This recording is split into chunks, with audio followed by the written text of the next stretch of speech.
Assalamualaikum warahmatullahi wabarakatuh. Hari ini Bunda dan Rifka akan bercerita tentang gajah yang baik hati. Pada suatu hari ada seekor kancil yang sedang terperangkap dalam lubang di tanah. Tindakan kancil masuk ke dalam itu merupakan tindakan yang sangat ceroboh. Ia tidak berpikir bagaimana caranya ia naik ke atas bila sudah berada di dalam kolam itu. Beberapa kali kancil mencoba untuk memanjat tetapi ia tidak bisa sampai ke atas. Tolong! Tolong!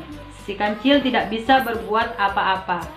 Dia hanya berteriak meminta tolong. Teriakan si kancil ternyata terdengar oleh sang gajah yang kebetulan sedang berjalan melewati tempat itu. Hai, siapa yang ada di kolam itu? Aku. Tolong aku, jawab si kancil.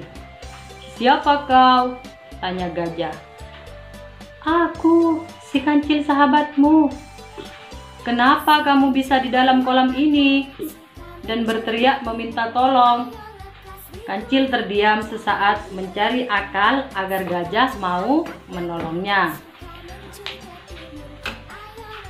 Tolong aku menangkap ikan ini. Apa benar kau mendapatkan ikan? Benar, benar. Aku mendapatkan ikan yang sangat besar.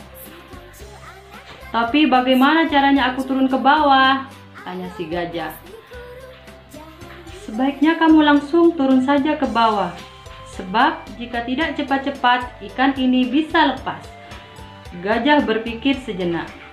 Bisa saja ia turun ke bawah dengan mudah, tetapi bagaimana jika naiknya nanti? Cil, mana ikan yang kau dapatkan? Ada di kakiku, kata kancil. Kalau aku menolongmu, lalu bagaimana caranya aku naik ke kolam ini? Kini kancil terdiam. Ia tidak menyangka gajah dapat berpikir sejauh itu. Tidak seperti dirinya, karena kehausan langsung terjun ke dalam kolam, tanpa berpikir akibatnya. Kau mau memanfaatkanku ya, Cil? Kau akan menipuku untuk kepentingan dan keselamatanmu sendiri, tanya gajah. Kancil terdiam. Sekali-kali kamu harus diberi pelajaran, kata gajah, sambil meninggalkan tempat itu. Pak Gajah, aku mohon, tolong. Gajah tidak mendengarkan teriakan kancil. Kancil mulai putus asa. Semakin lama berada di tempat itu, kancil mulai merasa kedinginan. Tolong, tolong. Hingga menjelang sore tidak ada seekor binatang yang mendengar teriakannya. Aduh gawat, aku benar-benar akan mati kaku di tempat ini. Kancil mulai membayangkan akhir hidupnya di tempat ini. Lalu kancil berteriak dengan keras. Wahai langit dan bumi, dan seluruh binatang yang berada di hutan ini, aku bersumpah tidak akan menipu untuk kepentinganku dan keselamatanku sendiri. Kecuali. Ketika kancil mengucapkan kata kecuali, kancil sengaja mengecilkan suaranya hingga hampir tidak terdengar lagi. Tak disangka ternyata gajah tiba-tiba muncul di tepi kolam. Ternyata gajah tidak benar-benar meninggalkan kancil sendirian dan sengaja menyembunyikan dirinya. Ia penasaran mendengar ucapan kancil yang terakhir. Kecuali apa? Tanya gajah penasaran. Kancil tersebut mendengar suara gajah. Pak Gajah, kau kembali lagi. Jawab pertanyaan kucil. Kecuali apa?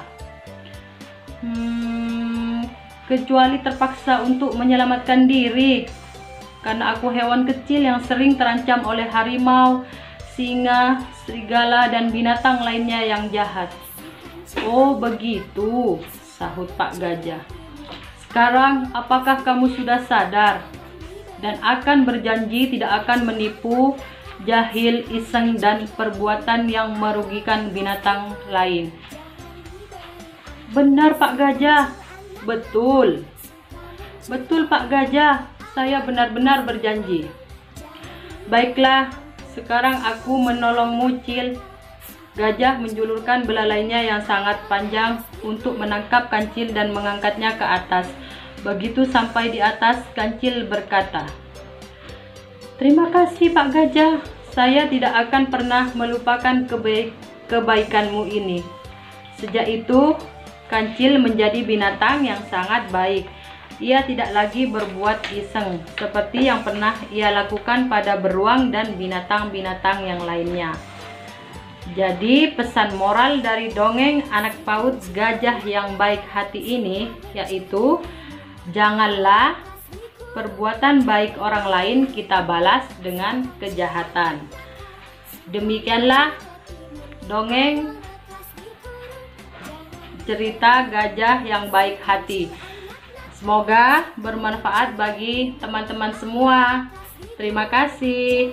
Assalamualaikum warahmatullahi wabarakatuh.